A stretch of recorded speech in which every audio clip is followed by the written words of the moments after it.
89 on up, homies, the show where you gon' get Cali history. It's told with respect and dignity. Spoken by jihad so vividly. He's taking over the industry, giving y'all some download imagery. Damn you, if you ain't hitting them likes, come on, subscribe. Check out the channel and I bet it will make you decide to tune in every chance you get. It's lit, and some of y'all can learn a bit from this gangster shit.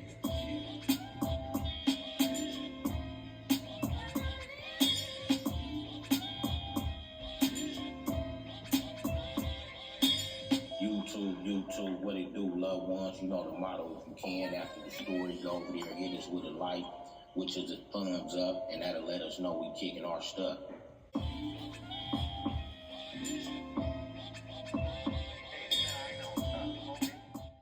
I want to thank the homeboy G. Lee Deuce for the intro from the legendary Mental historical hip-hop album, Banging on Wax. You can reach him on Instagram at Solid from Day One. Welcome back to 89 on up. We on the edge with BJ, APB, how fast the tables can turn, banging. BJ, we had we're gonna pick back up, loved one, on we went through the bus ride and all that, and you know, getting up there. Now I want to know, back then, what was the introduction like? You know, falling up there, introducing yourself to homies, getting settled on the yard, figuring out if you're going to try to get in the law library or you going to just do your thing, you know, meaning just run wild, bang crazy. Can you tell us what that situation was like? You know, you introducing yourself, getting settled. What was that like, man? Well, to be honest, it was more like excitement to me because when you go into level 4 for the first time, your first time in prison, you already expected to see the worst of the worst. And what I mean by the worst of the worst, you expected to see certain homies, because certain homies, the way they acted on the streets, so you already expected them to be there. You don't expect them to do nothing but level 4 time. And there's certain dudes you don't expect to see there. So when you get there, it's kind of like a culture shock, because you never know what you're gonna see. You hearing all the stories and stuff, you be anxious, but at the same time, kind of a little shaky to see what's going on. You be kind of nervous. Once I got out to the yard and started meeting people, I still didn't see the difference in the yard. The only difference that let me know that it was more serious, because on the level 4, the yard is more quieter, and the dress code. Like on the lower levels, you see everybody coming outside, brand new tennis shoes on. Everybody got on jewelry and fresh clothes. On level 4, you don't see none of that. You see most everybody coming outside in their boxers and a t-shirt, because they already ready to go to the hole, so they don't wear a lot of clothes. You know what I mean? So when you see that, and learn that's the reason why people don't wear a lot of clothes, is because they ready to go to the hole at any given moment. You be like, damn, everybody out here ready to go to the hole. The whole yard is dressed like this. Everybody in boxers and t-shirts. Nobody got on pants. So it's a very cultural shock, but it's a educational shock at the same time. You understand what I'm saying? Right. Somebody also wanted to know, what was the mindset of homies back then, because a lot of people hear about prison is different, it's watered down and all that, as well as the streets. Back then, what was the mindset of Bloodz, Crips, and Serenos and Norteños at that time? Was it still serious at that time? At that time, everybody was serious. Everybody was serious, and everybody was paying for life. You know, it was like at that time, it was like we were shooting dice, and instead of paying for money, we was paying for life sentences. Everybody everybody that was at the dice game, life was on the line. So it wasn't no looking to crap out. Everybody looking to hit seven. Everybody looking to hit their point. And the mindset of everybody was so serious that other people would tell you out of pocket. Like if you're doing something wrong, it wasn't always the homies that'll check you. Other people would check you too, let you know you're out of wrong. For an example, one time I slipped up and didn't feel like putting my shoes on. So I put I left my shower shoes on and called myself go walk to my cell.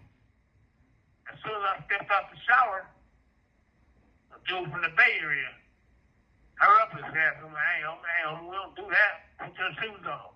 And he stood there and was ready to fight me if I didn't put my shoes on. You know what I mean?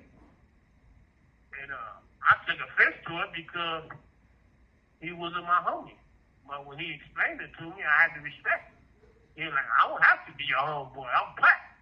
He's like, I'm looking out for you, another black brother. Put your shoes on.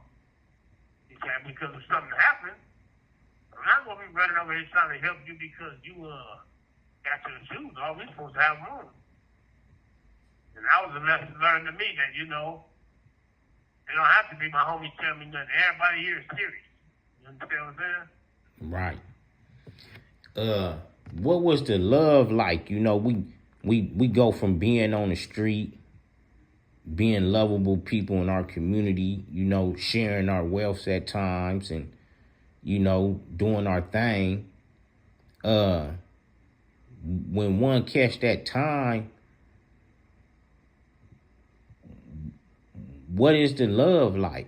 What is the respect like? How long do one keep his hood power, his hood rankings?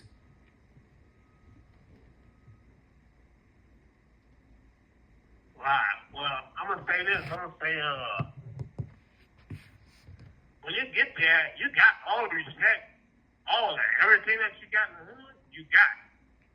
You don't lose that. The only difference is say, for instance, if you was in position to run in your hood, and then you come to prison. The reason you fall in line in prison is because when you get to prison, you don't know nothing. Like the hood, you know by the back of your hand. But when you get to prison, you don't know nothing. So when you get there, regardless of how much power you have in the streets, you fall in line under the next person because the next person knows this position by heart. So it's a learning thing. You fall in line and you learn what he knows by being up under him.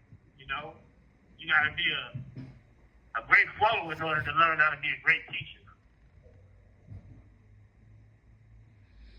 BJ, when did you feel, somebody wanted to know, when did you feel like the love was dwindling with the homies from you being distant, or when anybody's distant? When do you start feeling the distant? Like what year did you go down, BJ? I was down in 96. So 96. When did you feel like things was changing in the hood where a nigga couldn't just make a phone call, or felt like, a nigga voice wasn't just super, super, super big as it was when we be on the scene? After 98, that's when I knew that things were starting to change. Because I had made a phone call to one of my homies, and he said something to me in a joking way, but I knew it wasn't a joke because how he said it. And what it was I called one of my homies, and I was asking for some money. And the first thing he said in the plain way was, I don't have nothing for you. He was like, you got a life sentence now. Ain't nobody scared of you no more. He said, out here, people was looking out for you because they were scared of you. He said, but now you're in prison, and nobody's scared of you. He said, ain't nobody out here going to have your back. He said, who out here? He said, which one of your goons out here you going to have to do something to if I don't pay you no money? He was saying stuff like that, and he was laughing about it.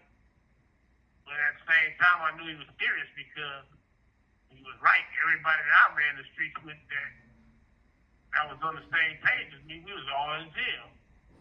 So if it was something serious and I wanted something done, he was right. I couldn't get it done because there wasn't none of my people, none of my boys around. And I knew then that things were starting to change and the love was starting to change, you know? And at that time, you had to pay for phone calls too, so a lot of people wasn't going to pay them high phone bills just to talk to you. You know what I'm saying? Right. And what do that feel like in one's heart? You know, nigga been out on the street. Nigga feel like he didn't, you know, put himself on the line. You know, not thinking rationally, more educated as we are today. To be honest with you, that stuff really hurt, man. It really does. It hurts even more like when somebody tell you that when you call somebody, you be on the phone like not even 2 minutes. And they tell you, they say, well, I'm gonna have to get off this phone. You know this phone bill be high. And this is the first time you called them. I said, well, you ain't never even called them. This is the first time you called them, and they told you to call them. As soon as you call, first thing they do is complain about the phone bill, try to get you off the phone. And it hurts because people do that to you, but these are the same people when you was on the street. They acted like they was gonna die if they didn't kick you with you, you know, if you didn't let them come over your house or something. You know what I'm saying? BJ, so we go in strong, muscled up on swole, been push-upping and doing everything, homie. And I know back then program was for real. So any young homies that came up there lacking, dudes, we was gonna be on them. Is that correct? Yeah, for sure. For sure. Everybody got pushed on. Old and young. So when you doing that in your mind, when did your mind develop to you say, man, I want to change, homie, I want to settle down, kind of like a nigga be on the street reaching a certain age point? When did reality really set in for you inside prison? What age category you possibly was in? I'm gonna say I was about, I'm gonna say about 38, 39. I'm gonna say before that, my mind had started developing wanting to change, but I didn't change. But around when I got like 38, 39, that's when I started changing, like, really start making my push to like change and try to help other people change as well. And when you started to change, was this before they started letting a lot of people go from prisons and laws started changing? Did you change within or change way before that shit started coming in existence? It was before they started letting us go. They wouldn't even think about letting us go when I started changing. I started changing in 2008. I'm gonna say around 2008. That's when I started changing, and they wouldn't even let us go then. Do you think the prison got more watered down and people started taking more advantage of people mental mentality states when they started letting people go home and giving more people dates? Do you think that started kind of like weighing on people that been pushing the line so long? I'm gonna say it did because when they started giving out dates, all of the people, like including myself, I was like really pushing rules and stuff up in there. All of us started changing to try to get out. And as we try to get out, some of the dudes that are coming in now, taking that prisoners watered down because they're seeing now the effects of us being together, you know, us coming together. When we started coming together, a lot of people didn't understand who we was coming together for or nothing. So we started coming together. A lot of dudes now coming in didn't get to see that push. All they see is what they see now, and they think prison is soft because of what they're seeing now. They didn't get a chance to get involved with the real activity that was going on back then, the real political struggle. He's talking about a lot of the young dudes that's falling into the prison systems now. They missed a hell of a political struggle that we went through racially. You know, you would still catch it, but they missed it when it was heavily, and they missed it when it was political heavy amongst the Crips and Bloods real tough, homie. You know what I'm saying? And they missed it 25, 26 year ago, BJ, or well as certain other reputable Damu homies or reputable Crips. The generation missed that, man, 20-something years ago. So now they get a revived person. What is that feeling like, being on a different note, an older Damu homie from once being, you know, way youthful looking, on swole, capable of making any move a nigga wanted to make to oppose a threat or oppose harm on people. Now with a more judgmental mind at this time, is it hard to navigate? It is. The reason it's hard is because now that I got older, and the way I carry myself, there's a lot of youngsters that don't know me or know what I've been through in my struggle. And they don't care about it. They don't care, they don't respect it. So some of them, when they see me, they're more respectable when they know who I am versus when they don't know. When they don't know, it's like, I'm just another old dude. They just pass me up, you know. They don't say excuse me when they bump into me or nothing, you know. It's like very disrespectful.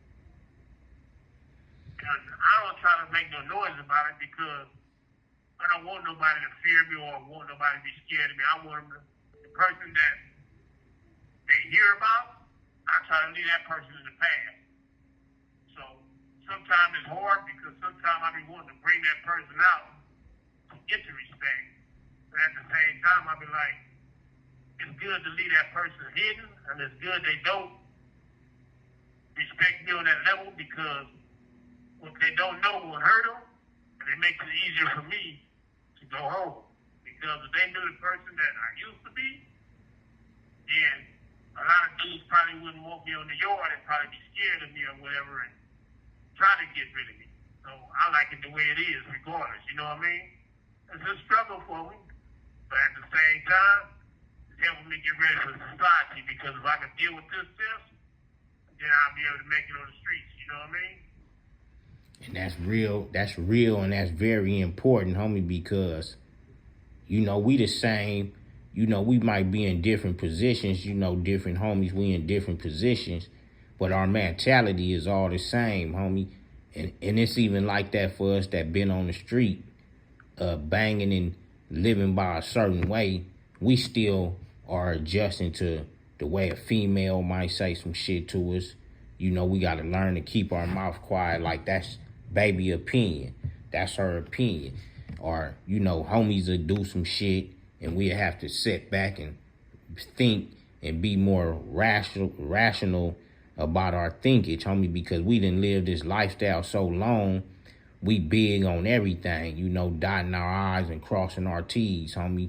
Do you think that played a role on us? Do you think that street mentality and that jail mentality played a part with us, you know, slowly developing to get to this level we at right now? Yes, I very much so do. And the reason I do is because a lot of us being, we like set in our ways. We like very stubborn. So when you teach us something, we stick to what we learn. We don't try new things. You know what I mean? And a lot of times, by us not getting them to try new things, it stagnates our growth. BJ, I asked a lot of questions. Now I want you to go ahead and vent on where's your mind state now and what are you trying to do right now? Well, the mind state feel me? Now is total freedom. Total freedom. And don't get me wrong, I still have criminal thoughts. But I don't act on all of them. And I do still have some ways that are in the eye of the beholder. Some things that I do are still criminal, even though they're less criminal than others, meaning they're not a threat to nobody. Like, for example, like a three-way call. You know, a three-way call is considered a crime in prison. But to us, it's just a phone call saying hi. You know what I mean? So that's what I meant by I still have criminal thoughts and ways of doing things, but I don't do crimes that's detrimental. You know what I mean? That's where I put it. Right. And it's very hard. Like I said, it's hard to not make a three-way call. You know what I mean? It's hard not to go to the store for somebody like, well, I'm doing bad and my homie doing good and he want to go to the store. He want to put some money on my book to go to the store, you know? I look at it as that's an extra way for me to make some money and stay out of trouble. But in actuality, that's a crime in here. And, you know, they can write you up and that can stop me from going home just for going to the store with somebody. You understand what I'm saying? So it's very hard trying to change to get out of here versus coming up in here. It's very easy to walk up in here, but trying to get out of prison, man, there's so many hoops and loops and different holes. It's like a maze. You know what I mean? It's like being a retired football player waiting to go to the Hall of Fame. You don't never know when they're gonna call your name. You're just waiting. That's how I feel when it's time to go home. You know, when you're a life, you don't know when you're gonna go home. You're just waiting to call your name.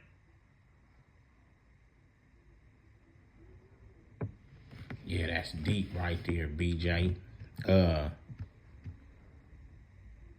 Do you feel rehabilitated? Yes, I know I'm rehabilitated. You know what I mean? Don't get me wrong. There's certain things I'm gonna have to work on in life, as far as like my attitude. You know what I mean? My sobriety. You know what I mean? Both of them things I'm having, them life things that I'm have to work on the rest of my life. You know what I mean? But throwing up gang signs and stuff like that, that's something I ain't got to work on. You know, I got arthritis from doing gang signs and all that stuff, working with my fingers so long, my hands automatically jump down. So it's going to be a journey. You know what I mean? But trust me, I'm ready. I'm very much ready and know what I got to do. Got my plans in order. And actually, I plan on helping a lot of people based on I know what it's like to be in here. I plan on trying to help as many people as I can before my time comes and I die and leave Earth. BJ, with all that being said, homie, I'm going to take a 5 seconds of silence, man. And this is just for everybody that was banging, that we you know what I'm saying, we harmed one another. We harmed each other's families mentally. And, you know, sometimes we don't get to say sorry like a nigga fought a Crip fought a Blood, and nigga get to tell a story. A lot of stories is not laughable. So I want to take a 5 second moment of silence just to grieve for the families of a lot of Damus and a lot of Crips that couldn't be here today. Pause.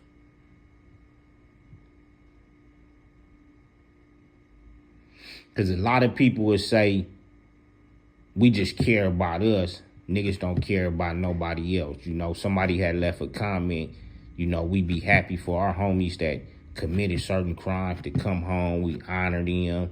You know, we put them on pedestals.